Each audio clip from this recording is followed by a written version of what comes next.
Hello, magandang umaga mga kapatid. Ang ganda po dito.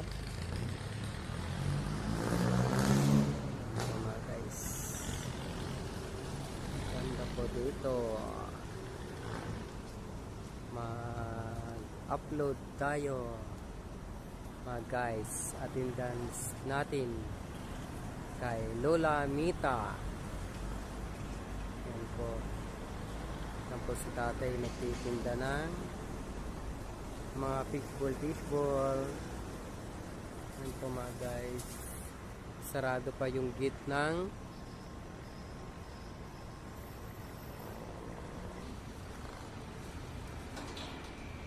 ang ganda ng lugar. Malamig po mga guys.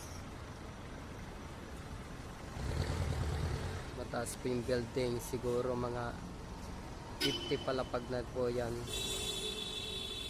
no?